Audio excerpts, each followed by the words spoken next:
puika atnāk mājās, un viņš saka, viss man patīk, bet es neciešu ēšanu.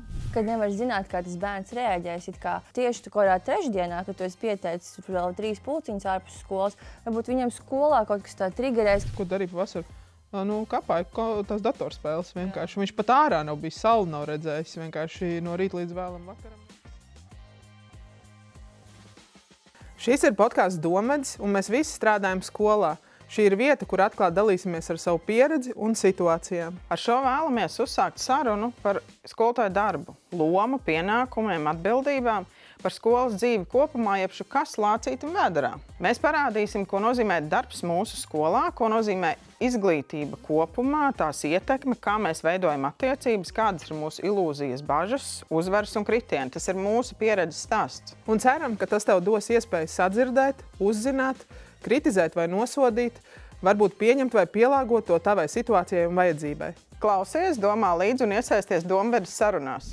Šī epizode ir par to, ko nozīmē bērnam 1. klase un ko vecākam nozīmē 1. klase. Šajā sarunā mēs parunāsim par emociju regulēšanu, par noteikumiem, kāpēc vajag skolā un pirmsskolā noteikums, kā pāriet no pirmsskolas uz skolu un kāpēc 1. klase nav abece. Šai sarunā piedalās Jolanta, domdara pirmsskolas vadītāja, un šai sarunā piedalās arī skolotāja Dana, kas strādā pirmsskolā un skolā. Dats, klausies, kā sagatavot bērnu skolai?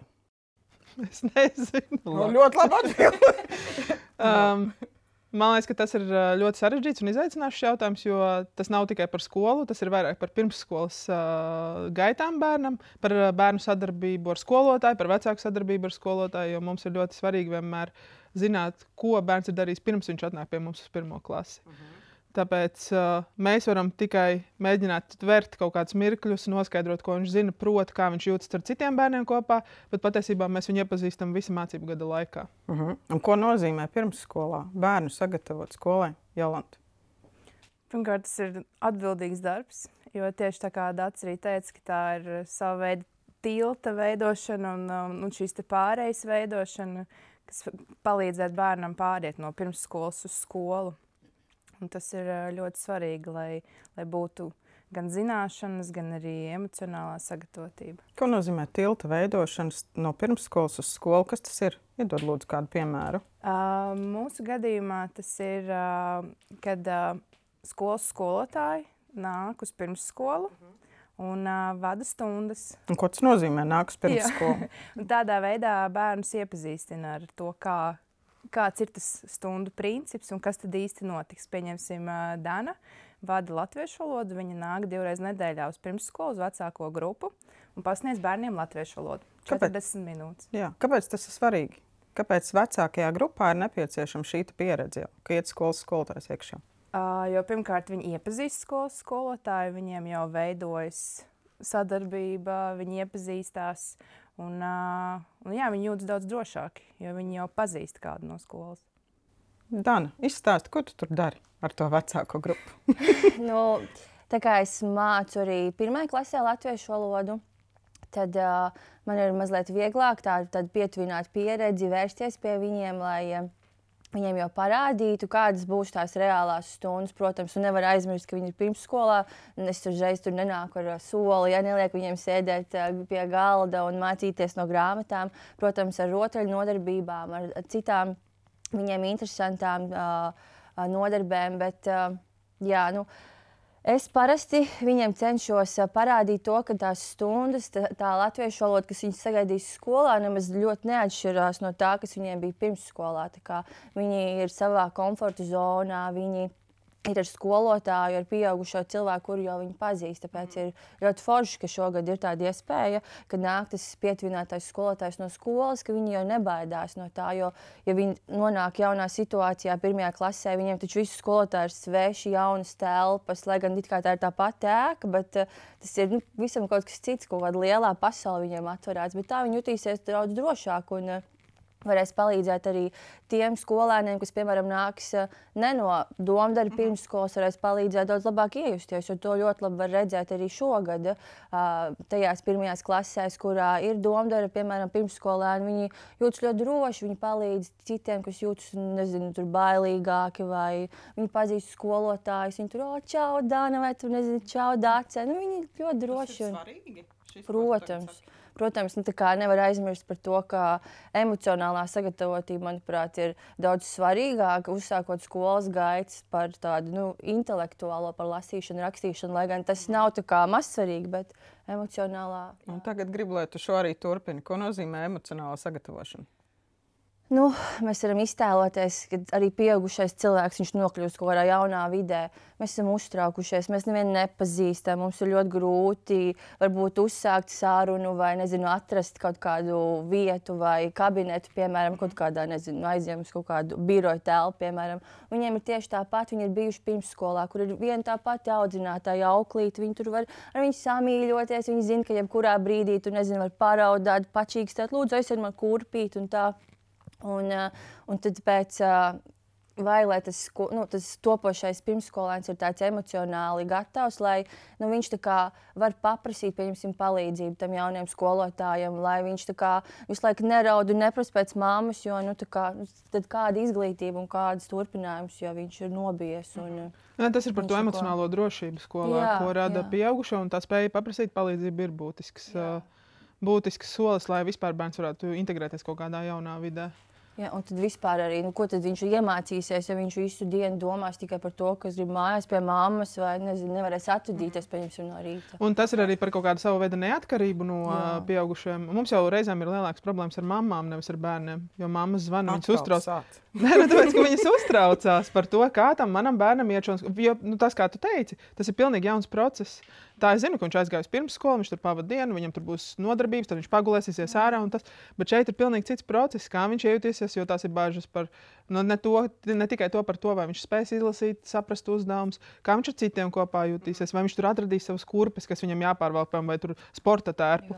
Tas ir tā, man liekas, ka vecāks nodarbina tā loģistikas jautājums, vai viņš spēs parūpēties par sevi tajā skolas vidē un ritmā, jo starpbrīži ir īsi, viņam ir jāsaprot, kur jānokļūst. Un, man liekas, tas ir tas, ko Dana teica. Jā, pilnīgi, taču arī cita jauna kompānija, ja tev bija pirmsskolas ierastie draugi, vai ne? Tu zini, kā varbūt viņi reaģēs kaut kādās konflikta situācijās, bet te ir pilnīgi jauna tāda tā kā vide izveidojās, un tu nezini, kas tev sagaida tās dienas laikā. Un cik ilgs laiks paiet, kamēr tas mazais pirmklasnieks saprot, kas notiek apmēram?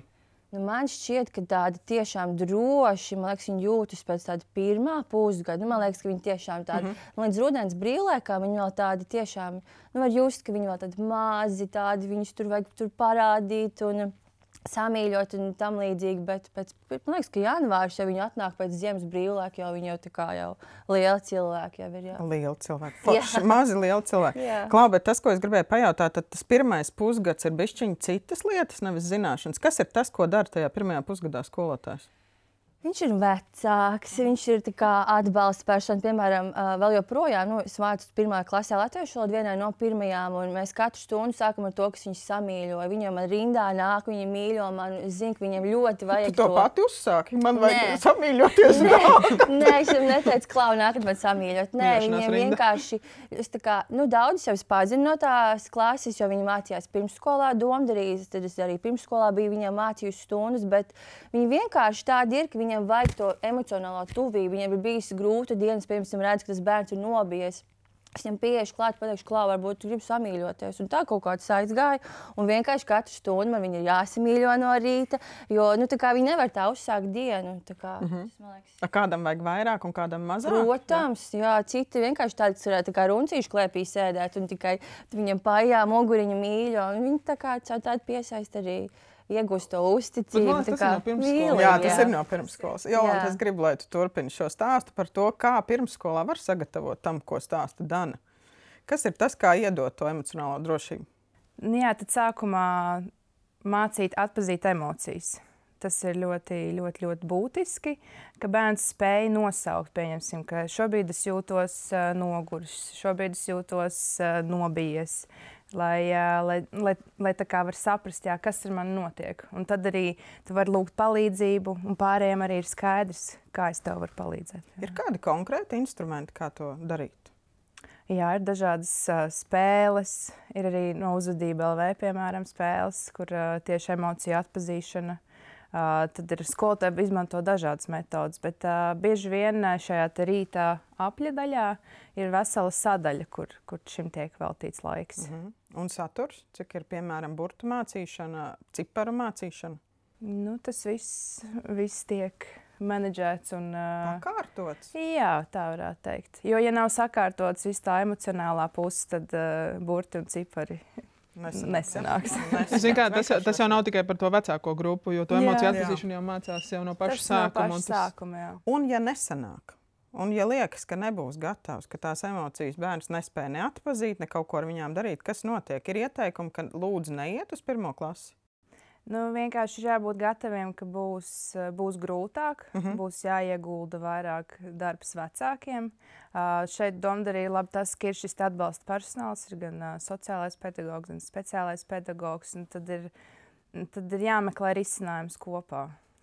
Iedod lūdzu piemēru, ko nozīmē meklēt kopā ar vecāku risinājumu? Pirmkārt, jau vecākam ir jābūt gatavam sadarboties. Tas ir ļoti svarīgi, ka nav tā, ka mēs esam ka mēs uztveram lietas pilnīgi dažādi. Nonākt pie šī kopsaucēja un saprast, ka bērnam ir nepieciešama kaut kādā veidā palīdzēt. Un tad meklēt šo risinājumu, kas būtu vispiemērotākais. Piemēram, bērnam ir viņš nāk uz pirmsskolu vai nāk uz 1. klasi, viņam ir ļoti grūti. Viņš, piemēram, raud no rīta. Tad ir jāmēģina saprast, kas ir tas, kas viņu izsit no tā līdzsvara, kas ir tas, kas neļauj viņam vienkārši. Vai var atrast tos iemeslus, kas izsit to bērnu, kāpēc viņš nāk raudādams? Es domāju, ka vairumā gadījumu, lielākā daļā gadījumu, jā, noteikti. Jā. Okay. Zini, kā ir vēl par to emocionālo sagatavotību? Pat mēs runājam ar kādu no vecākiem. Un tad, ja jūti, ka bērns varbūt nespēja vēl atpazīt tās emocijas, pateikt, kā viņš jūtas un palūgt palīdzību, ka neiesaka iet uz skolu, kurā būs lielas klases, piemēram, 30 bērnu, jo viņš vienkārši noslēgsies, pazudīs un jutīsies slikti, bet tā pašā laikā, ja ir iespēja izvēlēties skolu, kur ir mazākas klases, tad atkal tur speciālisti vecāki bija iedrošinājuši tomēr varbūt mēģināt. Jo tā kā Jolanta teica, var būt izaicinoši un tas prasīs lielāku resursu no skolotāja un vecāka, bet tā pašā laikā, ka tas adaptācijas periods ir diezgan labs rādītājs, jo citiem bērniem viņi ļoti labi iejūtās pēc pirmā pusgada. Un man liekas, ka Jolanta varētu pastāstīt par tiem noteikumiem, kāpēc ir svarīgi, jo tas arī par to emocionālo drošību un arī par sadarbību ar vecākiem un kā pirmsskola sagatavo skolai, ka svarīgi, kāpēc noteikums jūs mācāt jau no 3 gadu vecuma un kāda tam ir pēc tam ietekme uz došanos uz skolu? Jā, ja mēs turpinām par noteikumiem un robežām, tad bieži vien cilvēkiem ir kaut kā tādas, negatīva pieskaņa visam šim, liekas, noteikumi, robežas, kaut kas tā kā slikts, kaut kas tagad man ierobežos un tā, bet īstenībā priekš bērnu tas ir ļoti, ļoti svarīgi. Jo robežas tas ir vienāds ar drošību. Ja ir šīs robežas un noteikumi, ja viņš skaidri zina, ko drīkst, ko nedrīkst, kas kam seko, ir daudz vieglāk viņam funkcionēt. Un tiklīdz nav šo noteikumu, nav robežu, ka tu dari, ko tu gribi, kā tu gribi, tad sākumā varbūt tas var likties aizraujoši un pat interesanti, bet tad tu saproti, ka tā ir grūti, jo ir hauss, jo tad katrs iet ar savu redzējumu, savu kā es gribu darīt, un beigās ir ļoti, ļoti grūti. Un tāpēc, piemēram, mums pirmsskolā ir šie noteikumi, ir stingras robežas, ko drīkst, ko nedrīkst, un bērni saprot un ievēro. Pastāst, lūdzu, vai ja bērns atnāk un mājās nav robežu, ko tas nozīmē pirmsskolai? Nebūtu tik skaļi. Silka elpu.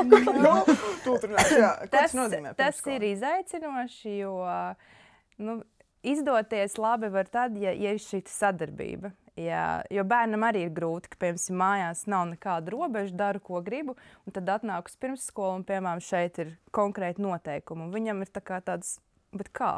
Tur ir tā, un te ir tā, un ka viņam tā pasaule nedaudz sašķobās. Tāpēc... Jā, tas varētu būt tas, ka jums ir grūtāk veikt savu darbu? Jā. Bet tāpēc mēs arī, ja ir šādi gadījumi, ja pieņemsim, ir kaut kādas uzvedības grūtības pirmsskolā, mēs aicinām vecākus uz sarunām un mēģinām saprast, kur ir šī atšķirība, šajā redzējumā vai vispār, kas notiek mājās, un tad arī skatāmies, ko mēs varam darīt un kā mēs kopā varam palīdzēt.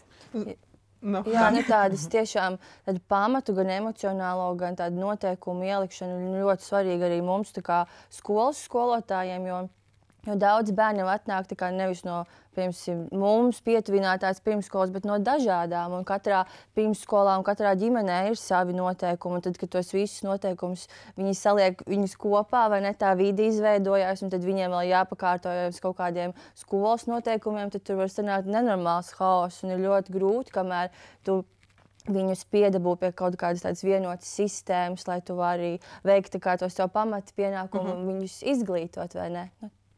Jā, tas, ko man liekas, ka mēs pirmsskola gatavo lasīt prasme, rakstīt prasme, tur rēķināt prasme, bet noteikumiem ir jābūt tikpat svarīgiem kā lasīšanai, tāpēc, ka tas ir lielākais izaicinājums bērniem atnāk uz skolu. Viņi nespēs neko darīt un funkcionēt un mācīties, ja viņi nezina, kā darbojas vispār noteikumi un kāpēc tādi ir vajadzīgi. Mēs esam saskarušies, ka tas adaptācijas process skolā, paliek uz to, ka mēs mēģinām likt stingras robežas, bērnam veidojas ļoti negatīvs priekšstats par to, kas notiek skolā. Un tev nevar pastāstīt 7-gadniekam, Klau, tas ir vajadzīgs tāpēc, ka tu jutīsies labāk.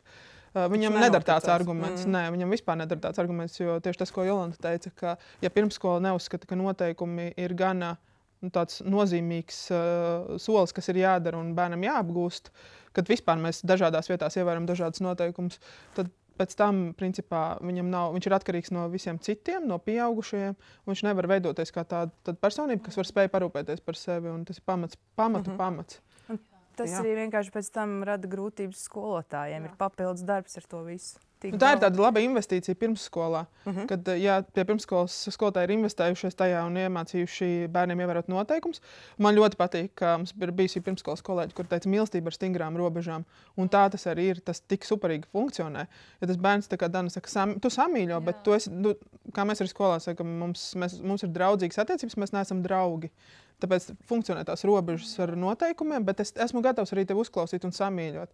Un tas bērniem ir jāiemācās, ka pieaugušais ir gan tas, kurš tev pateiks, ko drīkst, ko nedrīkst, gan tas, kurš tevi samīļos un atbalstīs tajā grūtajā brīdī. Jā, bet nevar arī aizmirst, ka ne tikai pirmsskolā ir svarīgi tie noteikumi, bet arī ģimenē. Ja tie pirmsskolā, jebkurā būs vislabākie noteikumi, viņi visiem viņus ievēros, bet ja ģimenē būs pilnīgi visatļautība, tad jau arī nebūs tam. Šeit ir tas, ar ko mēs saskaramies, ka mājās māma un tēta saka, skolā ir stulbi noteikumi. Protams. Jā, tas vidusceļš jau nekad nebūs, bet tā. Klausies, lai atcerās. Mēs tagad izrunājam par 2 lietām. Pirmsskolā ir jāstrādā ar emocijām, atpazīšanu, saprašanu, ko ar to tālāk darīt, un otra lieta noteikumi. Kas ir par tām prasmēm, ko Daca minēja? Ir kaut kādas lietas, ko skola sagaida. Es tagad uz tevi rādu, ko skolas skolotāji sagaida. Kas ir tas, ko dara pirmsskolā ar prasmēm? Attīst. Kad var zināt, ka bērns ir gatavs? Viņam ir jālasa, viņam ir burti jāpazīst, viņam ir jāsāk rēķināt. Kas ir tas, kas ir? Latviešu valodas perspektīvas viņiem ir jāprot visi rakstītie burti, ir jāprot sadzirdēt visas skaņas, pierakstīt nosauktos vārdus, šīs skaņas un jālasa, jo daudziem šķiet, ka vēl joprojām pirmā klase ir pirms 10, 20 gadiem, kad tā ir ābeces, tas ir ābeces periods. Jā, pirms 20 gadiem tieši tā arī bija. Jā, bet tā vairs nav. Vecāki atnāk, pieņemsim, uz tajā pašā pirmsskolā mums ir bijušas vairākas sarunas ar vecākiem, un mēs jau viņiem rādam, kas reāli sagaida viņus skolā, kāda, piemēram, mācību grāmata latviešu valodas, un, piemēram, teksts par pusi, lapas pusi. Tev viņš jāprot jau ir izlasīt, un jau septembra beigās tev jau ir tādas prasības no šī mazā skolnieka, ka tev tiešām pirmsskolā ir ļoti cītīgi jāstrādā. Tad rakstītie burti, lasīšana, rakstīšana. Jā. Daudz? Jā, bet likums nenosaka, vai ne, to, kas ir jāiemāc. Tā ir lielākā problēma. Tur domas dalās un ir atšķirīgi, jo pēc būtības ir jāmāk lasīt vārdi, ir jāsaprot teksts, izlasītais, ir rakstītie burti, ir jāmāk rakstīt, bet un tad arī ir tā, ka tie bērni atnāk un ir ļoti dažādi šie līmeņi. Arī pirmsskolā to var redzēt? Jā, arī pirmsskolā, jā. Bet, manuprāt, ļoti svarīgi būtu pakāpties vēl solīt pa labi vai pa kreisi, un ka ļoti svarīgi visas šīs valodas zināšanas, matemātikas prasmes un tā tālāk, bet ļoti svarīgi ir arī manuprāt, tas pamats ir pašapkalpošanās prasmes. Jā. Ka bērns spēj saprast, kas viņam ir jāvelk mugurā, kur atrodas mani apavi, vai es spēju aizšņorēt savus apavus, vai es varu viņus aiztaisīt, vai kur man stāv sporta darbs, un kad ir tā, ka viņš arī pats spēja apģērbties. Tas ir nenormāli daudz no tā mazā prasa. Jā. Jo, ja to visu neapgūst, tad tas arī rada lieku spriedzi. Un, kad tu aizēji uz skolu un tu esi šajā garderobē kopā ar citiem bērniem, un tur tev vairs nav māma, tētis vai skolotāji, kas ir blakus, tad tev tas viss ir jādara pašam. Un ikdienā klasē taču tev ir mugursoma, atcerēties, paņemt tās mantas, sakrāmēt. Nav viegli. Zini, kas ir tas, ko pētnieki arī šobrīd, mums kolēģi Ilze, kur šajā jomā vairāk strādā, viņa teica, ka šobrīd ļoti sāk pievērst uzmanību tam, ka ir ļoti liela tā plaisa starp pirmskolu un skolu.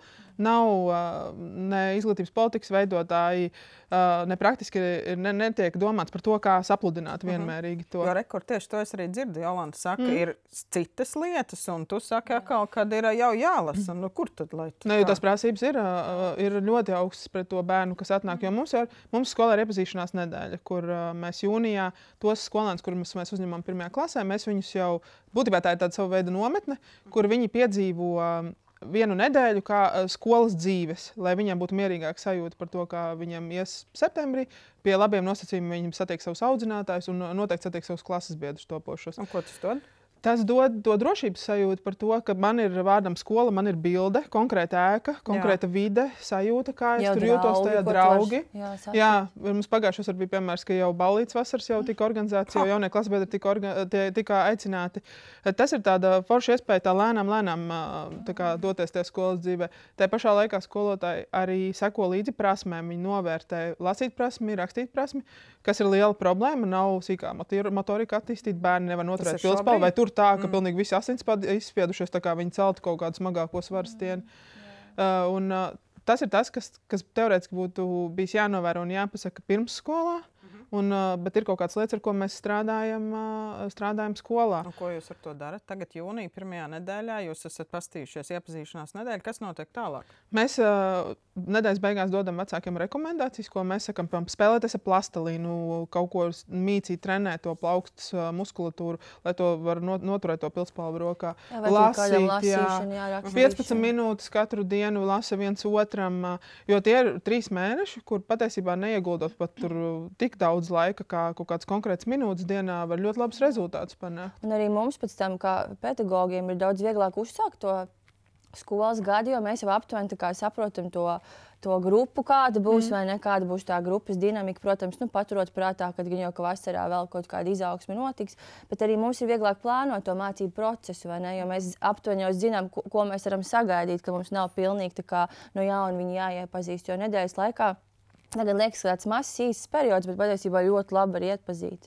šos te bērnus. Jā, var redzēt to grupas dinamiku, vai ne, varbūt pamainīt kāds tur kopā, varbūt nevar atrasties tīri reizēm tā ķīmija viņiem ir tik interesanta, kad vienkārši, es nezinu, kā to nosaukt.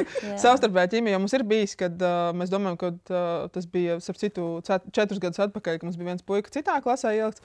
Un mums likās, ka viņš nevar sākt skolas gaitas, tāpēc, ka viņš vienkārši emocionāli nevar. Viņš nav stabils, viņš ļoti raud, uztrauc vēl kaut kas. Bet izrādījās, ka tur ir vienkārši starp 2 puikām neforšas attiecības veidos. Jau mēs viņu zinām? Jā, tā jūnijā mēs redzējām. Un mēs ielikām viņu citā klasē, un septembrī pilnīgi cita dinamika bija. Tas ir tas ļoti svarīgais, ka, man liekas, paturēt prātā, kad mēs arī informējam vecākus, ka mēs varam samainīt kaut ko starp klasēm. Jā, mums ir, piemēram, 2 vai 3 pirmās klases, pēc iepazīšanās nedēļas mēs paturam prātā, ka mēs varam kādu bērnu ielikt citā klasē, un mēs to esam pat šogad mēs darījām arī mācību gada laikā. Klausies, tas ir tikai pie mums, mūsu skolā, ka mēs varam samainīt, vai vispār skolās var samainīt? Tas ir ļoti, es domāju, ka tāda nepraktizē tādas iespējas valsts un pašvaldības skolas. Šī pieredze, kad ir šī iepazīšanās nedēļa, Rīgā šobrīd ir vairākās skolās. Ir gan dažas taisa jūnijas sākumā šāda iepazīšanās nedēļa, un ir, kuras to atstāja uz augusta beigām. Augustā nav pa vēlu? Priekš skolotāji, piemēram, skolas. Jā. Tur ir dažādi argumenti, kāpēc viņi tā izvēlās. Bet jā, tas, kas jā, ir ļoti svarīgi, ir, kad tas bērnam rada šo drošības sajūtu, ka viņš redz vidi, viņš redz skolotāju, redz arī citus bērnus. Un, jā, tāpēc arī vecākiem vispār ir ļoti svarīgi neatstāt to skolas lietu kā tādu kaut kādu noslēpumu, vai tad, kad tu aizies, tad tu redzēsi, kā tur būs. Bet tiešām stāstīt par skolu pozitīvi un stāstīt arī savu pieredzi, kā ir gājis. Vai vajag stāstīt? Forši pie tevis atnāk, ka tu arī ved tos jaunos bērnus, tad ekskursijā visu izstāstīja, ar ko skolotājs jau redz, ka arī jau tāds priekšstats rodas pat pirms tās iepazīšanās nedēļas, jo arī tas ir liels pārdzīvojums. Pirms precību varētu process ir diezgan garš, mēs tā kārtīgi iepazīstamies. Jo atnāk ģimene, piezvana, ka viņam interesē, tad es vedu cauri, rādu skolu, viņi nāk ar bērnu. Mēs redzam jau citus bērnus skolā. Nu jā, tas mums tas aplidošanas. Man liekas, tas ļoti jauki ir, ka tā lēnām to pieredina pie kaut kā, nevis iemet kaut kādu, nezinu, kaut kur mācās tev. Bet ir iemests pātru? Tas ir. Vai ir iemests pātri, vai jums liekas, ka kāds bērns ir sācis ātrāk nekā vajadzēja? Reizēm tā ir, jā. Un kas ir tas, pēc kā jūs to redzat? Nu, lielākoties pēc emocionālās noturības. Jā. Tās zināšanas jau, ja pirmā klasē tur kaut ko nepieķers, nekas nenotiks, otrā klasē to var izdarīt, bet ja emocionāli tu nebūsi gatavs, būs grūti. Un ko lai vecāki dara? Bērns ir sācis, viss tā pirmā klase, tur jau nevar aiziet atpakaļ uz pirmsskolu. Un ko tagad darīt vecākam?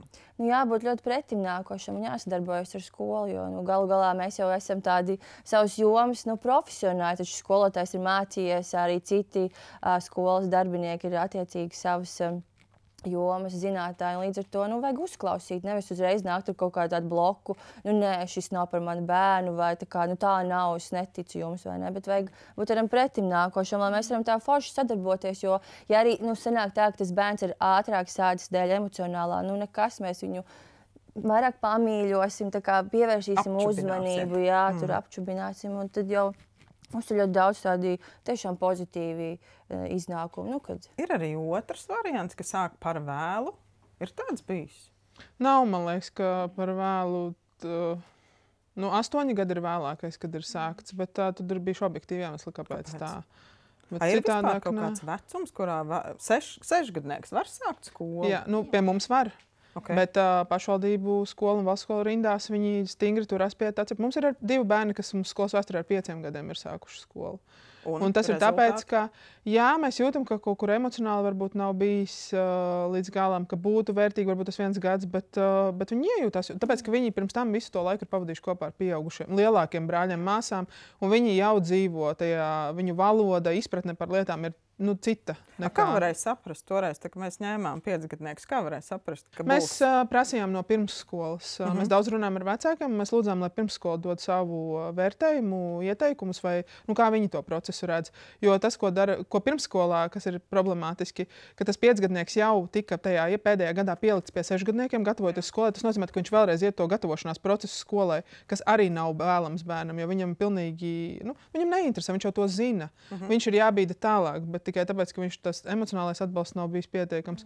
Bet tad var domāt, vecāki dodas pie psihologa vai smilšu terapiju. Ir kaut kas kaut kādam īslaicīgs risinājums, kas atbalsta bērnu un palīdz. Īslaicīgs uz to 1. gadu? Jā, tad viņi jau vienojas ar to speciālistu, kas ārpusē ir gatavs, ārpus skolas ir gatavs atbalstīt, palīdzēt. Bet man šķiet, ka ir svarīgi nesteidzināt šo procesu un par katrām varītēm nesākt skolu 6 gados tikai tāpēc, ka šķiet, ka tā vajadzētu, bet tiešām izvērtēt, apskatīties un aprunāties ar skolotāju. Un, uzklausīt vairāk tās puses. Jā, jo vienkārši pēc tam būs grūtāk. Tā pirmā klase. Ko tā pirmsskola pasaka, ka bērns nav gatavs skolai? Mums ir šis izvērtējums, kur tieši izvērtē gan emocionālo pusi, gan prasmes. Un tad ar skolotāju kopā vecāks to visu izrunā, un tad arī redz, kuras ir jomas, pie kurām būtu vēl jāpiestrādā. Un kur ir šis bērns stiprās puses un tādā veidā. Es pati kā mammas tieši šajā brīdī, kad sanāk, kopā ar audzinātāju pieņemam lēmumu, ka viņu vajag likt uz vecāko grupu, viņam 6 gadi paliks jūnija beigās. Sanāk, viņš ies tagad skolā, es zinu, ka viņš nebūs emocionāli, viņam ir savi izaicinājumi, viņš nebūs gatavs, un es plānu, bet atpakaļceļa man vairs īsti nav. Mēs tagad ejam uz graudu terapiju, viņam ir progress, viņš ir sācis paust savas emocijas, viņš ir nedaudz mierīgāks, tāpat es visu laiku runāju ar audzinātājiem, man prasu, kā ir, kā iet. Man tā graudu terapijas skolotāja atbild, saka, kāds ir tas viņa progress. Bet to, ka mēs pamanām, ka kaut kādā lēcienveidīgā veidā viņš sāk paust savas emocijas vai kaut kādas tādas lietas, ka tas ir forši, kad skolotāji man dod feedback, es zinu, ka šitas strādā. Es zinu, ka viņš vēl nelasa tik labi, kā viņam vajadzētu lasīt. Tad viņš man iet vēl uz Montessori, un tad es kā vecāks meklēju veidus, kā viņu atbalstīt, lai viņš būtu stiprāks tajā brīdī, kad viņš nonāks skolā. Un ko tu darīsi 1. klasē? Es zinu, ka man būs diezgan daudz hardcore darba. Ko tu esi saplānojis? Ko tu darīsi? Mēs turpināsim visdrīzāk to graudu terapiju. Iespējams, ka smilšu terapija būs vajadzīga. Vēros, un es noteikti gaidīšu regulāru atgrieznisko saiti no skolotāja. Pati interesēšos un skatīšos, kā viņš pats jūtās. Okay. Zini, ko tu pieminēji? Tu pieminēji tos lēcienus, attīstības lēcienus. Jolanta, es gribu no tevis dzirdēt kādu piemēru, kā pirmsskolā to var redzēt. Jo iespējams bērns nebija gatavs skolā un pēkšņi izrādās, ka ļoti un var pārlikt uz vecāko grupu. Kā tu šo redzi? Jā, šie attīstības lēcieni ir. Visbiežāk mēs tos varam novērot, cik es esmu novērojis, ir pavasarī, ap martu, kad liekas, ka bērns, piemēram, lasīšanas ziņā viņš tur lasa vārdu, un tad martā pēkšņi kaut kas aiziet, un viņš spēj izlasīt jau teikumu. Un katram tie attīstības lēcieni var būt dažādos laikos, bet kaut kā tieši tajā pavasarī, kad viņam jau ir uzkrāta tā zināšanu bāzīte, tad... Jā, tu ļoti var novērot. Tu tagad tā saka, un es tā kā analizēju, bet tiešām tā arī ir, jā. 1. klasē arī? 1. klasē, jā, tas pirmais pusgads ir tāda iešūpošanās. Mācības, protams, notiek, bet jā, no janvāra tad tu vari jau ar viņiem runāt kā ar tādiem pilnvērtīgiem 1. klases skolēniem un mācīt, jo tad ir beidzies tas adaptācijas periods. Tad arī viņi ir pilnvērtīgi, bet tad viņi ir tādā pārejas pozīcijā. Viņi vairs īsti, man liekas, vēl neskaitās kā 1. klase, bet kaut kāda... Viņam pārbaudas laiks. Jā, uz 1. klasi. Un neizturēja. Labi. Nē, iztur visi, jā. Bet, 1. klasē var novērot, jā, ka tā janvāra tas 2. pusgads, jā. Bet ir jau arī daudz pārmaiņu. Jo pirmsskolā, jā, tā diena ir garāka, līdz pat 10 stundām, citur pat ilgāk, bet...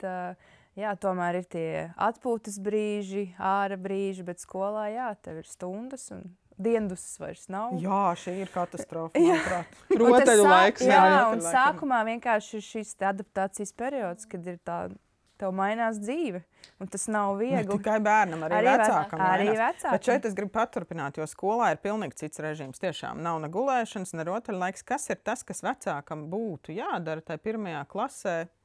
Kā jāpalīdz bērnam tajā brīdī? Ļoti svarīgi būtu ievērot režīmu. Un tieši gulēšanas režīmu, celšanās režīmu. Bet diendus pagulēt nevar vairs? Nevar, jā.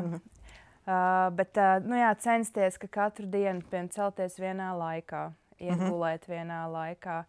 Arī skatīties, protams, pēc bērna, bet nevajadzētu sākumā pārslogot ar papildus nodarbībām, papildus pulciņiem, jo tas nogurdina. Tā diena skolā jau ir ļoti emocionāli piepildīta, izaicinoša ar jauniem iespējiem un notikumiem. Un ja vēl ir plus slodze kādā pulciņā, tad grūti. Tu jau nekad nevari zināt, kā tas bērns reaģēs. Tu kā vecāks varbūt viņu tā ļoti labi pazīsti, vai ne? Bet varbūt tieši tu kādā trešdienā, kad tu esi pieteicis vēl 3 pulciņus ārpus skolas, varbūt viņam skolā kaut kas tā triggerēs, ka viņam vajadzēs vienkārši vakarā atpūtu tikai un mieriņu. Tas, ko noteikti vajag domāt, ir sportiņš, kaut kādas sportiskas aktivitātes, ko tas ir pirmais. Ko tas izskrieties, izrēģēt kaut kādas emocijas, vēl iemācīties būt citā vidē. Vienkārši, ka tu esi kopā, vēl mācies būt kopā ar komandas biedriem, ja tu, piemēram, tur futbolu spēlē. Tas ir mūsu populārākais, man liekas. Man liekas, mums vispār ir brīnišķīgi, ka mums ir tas pagalms, ka viņi vienkārši var iziet ārā, un tad viņi tur skrien, visi bļauj. Parasti 1. klase tu var redzēt, ka viņi pavērās tās durvis, un vienkārši viņi visi izskrien tajā brīvajā brīdī. Ko viņi dara tur? Izlādējis. Visu izlādējis. Bet ko, viņi to spriedzi nolaiž skolas Es domāju, ka viņi izrēģēja kaut kādas tās savas dienas pārdzīvojumus, visas emocijas, dažādu to emociju gāmu, dusmas, prieku, visu iespējamo. Bet tajā pašā laikā ir bērni, kuriem vajag vienkārši mierīgi pabūt. Tāpēc mums ir tā izvēle, tu varbūt bibliotekā klusām spēlēties ar Lego vai lasīt, vai zīmēt, un tas jārā. Jā, Jūs esat piefiksējuši, kur ir tie bērni, kuriem vajag ārā tulīt, un tagad pēc stundām, un kuriem vajag klusumu augšā lasīt? Tur var salikt kategorijās, kaut kādās grupās. To jau var redzēt. Ir tie skolēni, kas vispār nevar nosēdēt. Viņi vienkārši stunda ir sākusies, viņi jau dīdās, un tu jūti, ka viņiem vajag to sportiņu, to enerģiju kaut kur izlikt. Un citi atkal, kas varētu grāmatu šķirstīt, sapņot, viņiem ir absolūti fantastiski, ka viņi tur ir un neviens viņus netraucē. Ir ļoti... Ar tiem bērniem netraucē troksnis klasē, kas ir? Traucē, tāpēc mums skolā ir skaņas slāpējošās austiņas. Tiem bērniem, kuriem jau iepriekš bijuši kaut kādas tādas, kam prasās klusums, tie jau paši līdzi paņēmuši. Mums dažādas iespējas ir. Jā. Mums ar citu šodien, vakardien mēs daudz runājam, skolas medmāsa man iesniedz ziņojumu, kad vajadzētu padomāt 1. 3. klases, kad ēd ēdnīcā, ka ir par skaļu. Daži bērni nevar paēst, tāpēc, ka ir troksnis. Lai gan mums pieauguši, man pašai nešķiet, ka mēs esam pieraduši, mums nešķiet, ka tas ir par skaļu, bet patiesībā ir bērni, kuri iet regulāri pie medmāsas un saka, ka viņiem sāp vēders, jo viņi nevar paēst, tāpēc, ka ir par skaļu. Un tad mēs no pirmdienas līdz mācību gadu beigām esam klusuma akciju, tā klase, kur visklusāk ēd vai tur sakrāja kaut ko, un kaut kādu foršu piedzīvojumu, pārsteigumu. Bet mēs sapratām, ka tas ir kampaņveidīgi vienkārši. Es vienkārši pirmo reizi to dzirdēju. Jā, tāpēc, ka tā bija spontāna ideja vakardien, jo medmās tiešām teica, un vairāk vecāki ir rakstījuši, ka sākas nopietnas veselības problēmas bērniem, un kāpēc gan, mēs neko nezaudējam ēdot klusāk. Jā, jau pirmsskolā taču arī mēs esam pieraduši, man liekas, ēst tādā klusumā, vai ne? Tu tomēr grupiņā, cik tur tie bērni, 12, 16, kā kurā. Jā, bet mums pēkšņi vienkārši... Tā vienlaicīgi 150 bērni, kuriem ir jābūt klusēm. Un tā arī ir atšķirībā, kad mēs 3 grupiņas ēdam, tad ir tāds, es neteiktu, ka pilnīgs klusums, bet ir viss tā pieklusināti, un tad, ja atnāk skola, kāda klase, tad pilnīgi var dzirdēt. Jā, jo 5. mēs 4. līdz 9. klasē nav. Tur nav vienkārši viņi klusām ēd. Tas ir tāds, bet vienkārši tie mazie kaut kā viņi ir skaļāki. Viņi satiekās ar citiem draugiem, var parunāt beidzot, izrunāt. Dakšas pa šķīvi. Jā, viss var izdarīt, jā. Tas ir viņčīgi. Bet tas arī ir būtisks faktors. Bet ir forši, ka mēs varam reaģēt, ka mums ir, kur ir pieaugušais skolā, kurš atbild par to, lai bērni justos labi. Viņi dod ziņu medmāsai, un medmāsa nāk un saka, ka hei, šo vajadzētu par kaut kā par šo padomāt. Un tad meklē risinājumu, ja? Jā, iespējams, tas pilnībā mainīs pāris bērnu dienu, jo es nesen runāju ar vienu mammu, viņa saka, puika atnāk mājās, un viņš saka, viss man patīk, bet es neciešu ēšanu. Un ne tāpēc, ka viņam negaršo, bet tāpēc, ka ir par skaļu. Tās ir tādas nianses jau, un viņš jau nav vienīgais. Mums tā kā šķiet būt viens. Ierobežos tos, kuriem vajag to trokšņu? Nē, es domāju, ka ne jau mums būs pilnīgs klusums, mēs vienkārši to trokšņu līmeni samazināsim. Jā, tur ir sāčukstēties vai klusiņām runāt.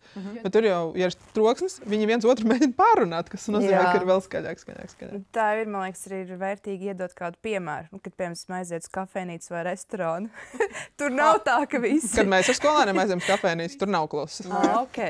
Ja nav bērnu stūrīts. Jā. Pasarga Dievs vēl bērnu stūrī. Iedot piemēru, kad tu izēj ārpusē, tad ir bijis šī klusāk un cilvēki. Tā kā šī būs vēl viena nianse, kas tam pirmskolēnam nāks. Tā kā tam pirmklasniekam reāli, viņš tā kā augstākais vadītājs apmēram tiek. No viņa tiek prasīts viņa vecumā, tā kā uz augstākā līmeņa vadītāja visas prasības, kas viņam jāizpild. Bez iepriekšējās pieredzes, jā. Viņam nedod laiku un iespēju iegūt iepriekšējo pieredzi, bet uzreiz ieliek tajā pozīcijā.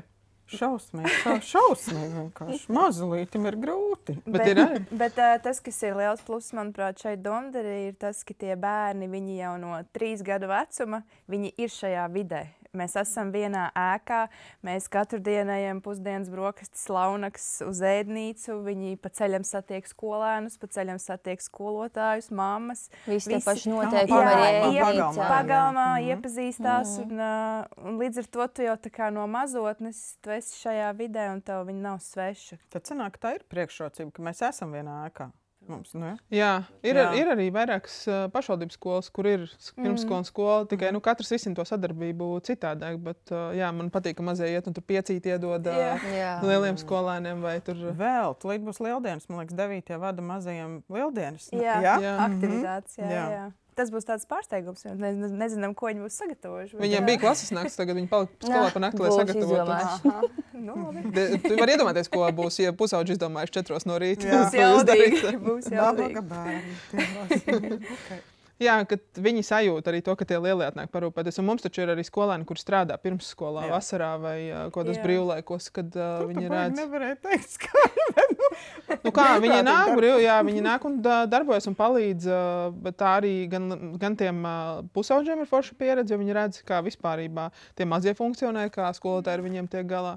Un viņi arī kaut kādas paši iegūst vērtīgas prasmes. Viņi iejūtās pirmkārt tajā skolotājā ādā. Man liekas, viņi pēc tam vairāk tā kā, var novērtēt, varbūt nenovērtēt, bet tā kā, izprast Jā. varbūt arī mūsu otpurstam. Jā, ir Un vecāki vēl skolēni. mums ir pusauģi, kas palīdz tajā iepazīšanās nedēļā skolā. Viņi kā skolotāji palīgi, un tad tiem mazajiem pirmklasniekiem ir tik forši, ka viņi iet pa gaiteni, un viņi jau redz kādu skolēnu un Pazīstam. atpazīst. Jā, un lielo, un Jā. tas, parasti tās meitenes, mums ir bijuši arī puiši, bet ka tu iet, un tad tas lielais tevi pamana un atcerās un nosauc tevi vārdā un uzrunā. Tas ir tāds pagodinājums. Jā, jā, Pilnīgi tas redzēt, tāds- ka viņiem ir tāds wow. Un viņiem čau. dienas notikums tas ir, jā. Jā. Un tās Abiem diviem. Abiem, Abiem, jā. Bet vienreiz bija tā, ka viens man nepasveicināja, un tad man nazais nāca sūdzēties.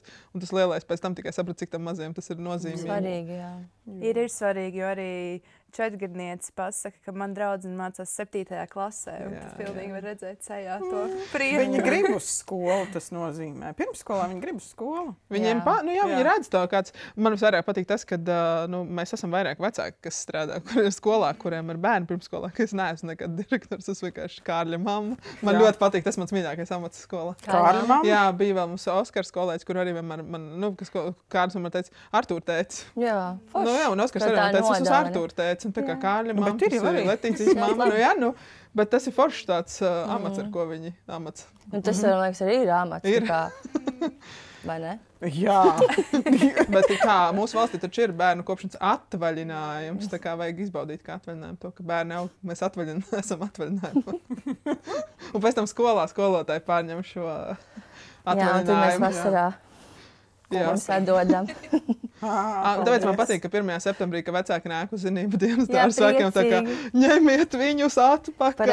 Parasti internetā tad var redzēt tur tos aprakstus pie bildēm, kad, beidzot sāksies tur rudens cēliens. Šitais bija viens no jautājumiem. Ko darīt vecākam? Pirmo reizi ir tas skolēns, tev ir 3 mēneši brīvs. Ko ar viņu darīt?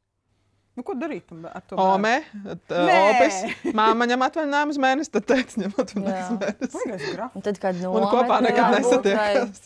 Vēl kāda aktivitāte. Izaicinoši. Jā. Vajag Vecākie bērnu noslogot brāļi. vasarā. Vajag bērnu noslogot.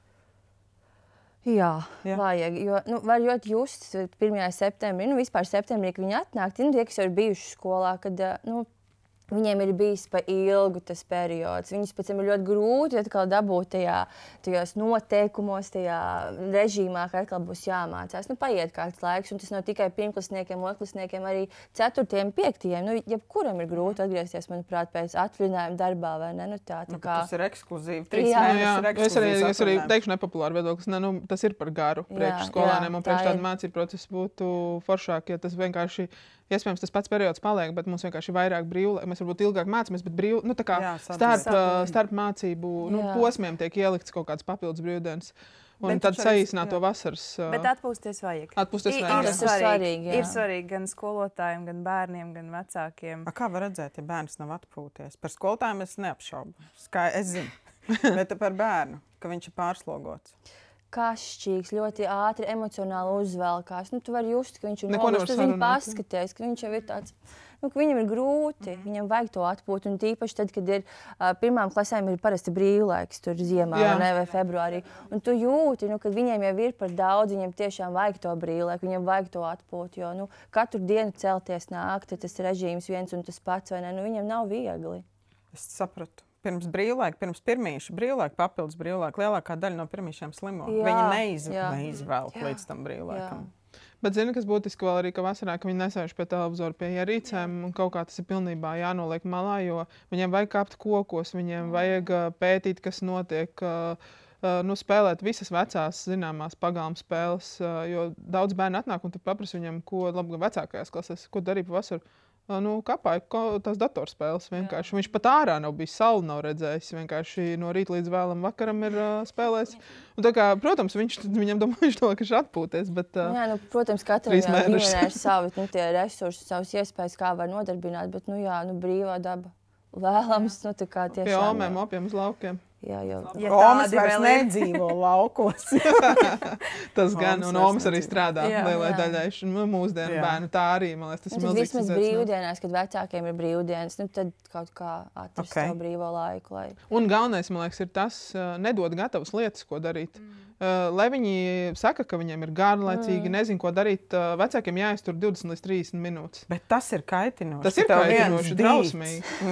Par pārciest, un tad jau aiziet. Tas ir labi. Izlaicies, ka tu nedzirdi. Austiņas es tad uzlieku, ja? Es tā daru. Man kādas pieslītā. Viņš tā pie, ka man nav ko darīt. Es tā, ka izlaiku 3 reizes, viņš pats viņš aiziet un atrod, ko darīt.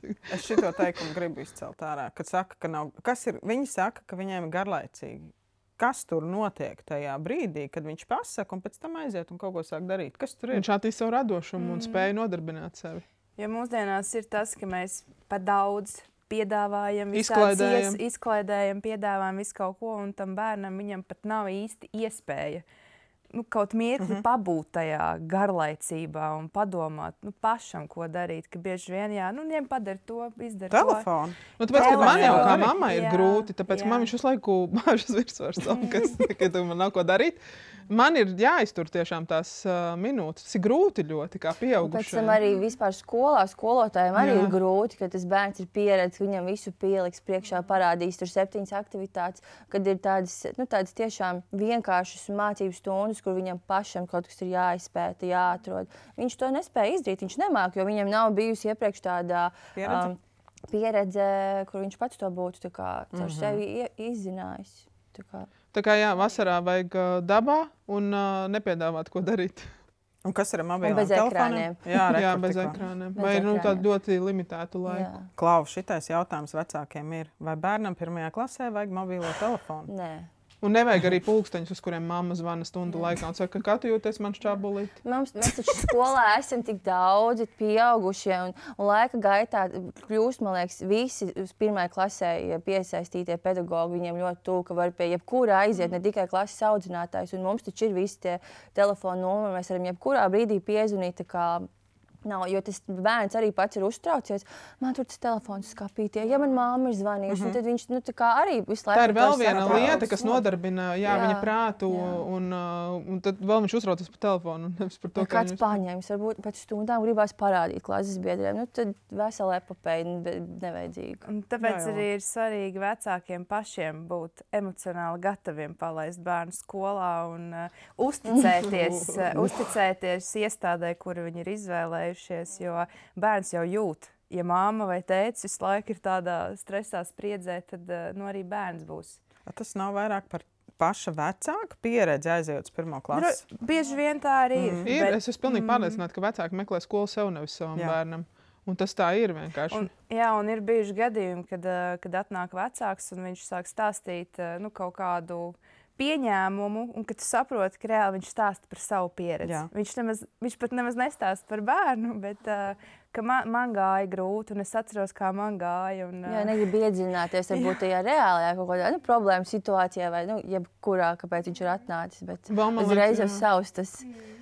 Vēl man liekas, ka ļoti svarīgi, ka vecāki ļaujās tam, ka šeit skolā vai pirmsskolā viņu bērni ir citādāki nekā viņi ir mājās. Tas ir arī jānošķir, ka nevar teikt, ka man mājās viņš tur nedara. Viņš mājās nav ar citiem 16 kopā, viņš nav tādos apstākļos, kur visu laiku ir jāmēras. Tā ir viņa vide, viņš tur jūtas droši. Un dzirdēt to, ko skolotājs saka, un uzreiz nemesties aizsardzībā vai pretuzbrukumā par to, ka bet man mājās tā nav. Jā, mājās nekad tā nebūs. skolā viņam būs sava loma, viņš attiecīgi mēģinās ar to lomu realizēt sevi kopā ar citiem. Un visticamāk, viņš pirmsskolā ir bijis citādāks, un skolā atkal ir cits, jo tur ir cits konteksts, vide. Ja mainās vide, un ja rodās kaut kāda problēma, tad ir jāskatās tā vide un jārisina tajā vidē. Tas, ka mājās par to var runāt un tā, bet problēma ir jārisina tur, kur viņi ir. Ja mēs taču pieauguši arī mainamies atbilstoši vidē. Mēs mājās esam vieni, darba vidē esam citādāk. Tas pats domnīcā, skolotājas vēl citādāk. Jā, tas jāatcerās, ka bērns ir tieši tāds pats kā mēs. Tikai viņiem ir mazliet grūtāk, jo viņš nezina vēl to pasauli tik labi. Bet jā, vēl man šķiet ir šī uzticēšanās skolai, bet tikpat svarīgi ir arī nezaudēt šo interesi, kas notiek ar manu bērnu, un uzdot šos nevis vienkārši jautājumu, kā tev šodien gāja, bet uzdot šos gudros jautājumus, kur tu mēģini izzināt, piemēram, kas tev no šodienas labāk patika, ko tu jauni iemācījies, ko tu ēdi pusdienās. Ar ko tu kopā spēlējies? Jā, vai kas šodien bija grūti. Un tad tas bērns, piemēram, izstāsta, un tad, bet ko tu varētu nākamreiz darīt citādāk. Tādas sarunas, kas veicina šo dialogu, un tu labāk izproti, kas notiek ar bērnu, un tad tu arī vari domāt, vai man vajag sazināties ar skolotāju, vai nevajag.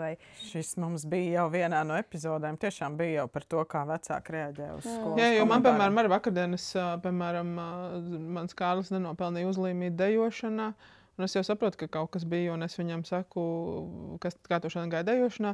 Skolotāji bija jauns uzlīmīts, saka, tev ir? Nē, nav. Es saku, vai tu gribi izstāstīt, kāpēc nav? Es šobrīd negribu par to runāt. Un nespiest viņu tajā brīdī. Man sākumā bija grūti to pieņemt, bet es viņu nespiežu, un pēc tam braucam mājās. Viņš saka, es tev mašīnā kaut kādā brīdī izstāstīšu. Un izstāstīju? Viņš aizmirs vispār par to, viņš aizgāja uz graudu terapiju, un viņš tur izstrādāja tur, bet viņam nepajautāja vairāk. Bet viņš citreiz ir izstāstījis. Vienkārši viņš tajā brīdī nav gatavs par to runāt. Viņam vajag apstrādāt to informāciju. Un man arī svarīgi, man kā mammai nenoķert stresu tajā brīdī. Ārprāts, kas tur tagad notika? Viņš tagad negrib runāt, viņš tagad noslēgsies. Nevajag izdarīt, nevajag uzlikt kaut kādu diagnozi, kaut kādu spriedumu, vēl kaut ko.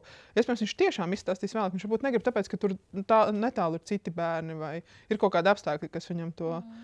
Viņi nav tik mazi, lai nespētu regulēt kaut kādas lietas, un mums vajag uzticēties arī viņiem. Jā, un rast to bērnam sajūtu, ka es varu iet pie mammas un tēta, gan kad notiek kaut kas labs, gan arī izstāstīt, ja kaut kas slikts ir noticis. Ka radīt to drošības sajūtu. Un tad arī bērns nāks un stāstīs. Tas jau attiecas uz pirmsskolas. Uz jebkuru cilvēku. Un tas ir tas, ko mēs, ja mums ir jāpalīdz bērnam uzsākt skolas gaitas, tad mēs rūpējamies par emocionālo drošību, kas nozīmē gan skolas vidē, gan vecāki. Adekvāti cenšas, cik vien iespējams, jo ļoti grūti adekvāti reizēm reaģēt. Jā, ka mēs par tiem noteikumiem rūpējamies. Un tad tās prasmes, viņas atnāks. Tad, kad bērns jūtas droši, labi, sadzirdēts, ka viņš zina, kur viņš var palūgt palīdzību, tās prasmes vienkārši likumsakarīgi būs. Man liekas, ka vecākiem vajag skolu par to, kāda ir pirmā klase. Vispār, jā, iespējams. Vispār arī norunāt. Tāpat kā pusaudžu vecākiem taču ir atbalsta grupas.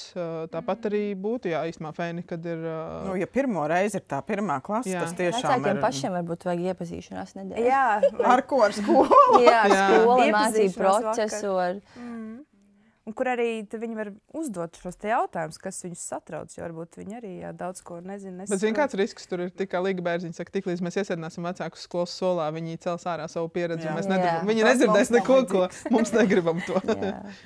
Jo tas kur bija tas, ko teica, kad vecāks izvēlās skolu sev, nevis savam bērnam. Jā, bet tur noteikti ir kaut kāds formāts, kā viņus varētu vairāk iedot viņiem drošības sajūtu patiesībā par to, ka jūsu bērnam viss būs labi, uzticieties mums un iedot viņam gana daudz informācijas par to, kas notiek.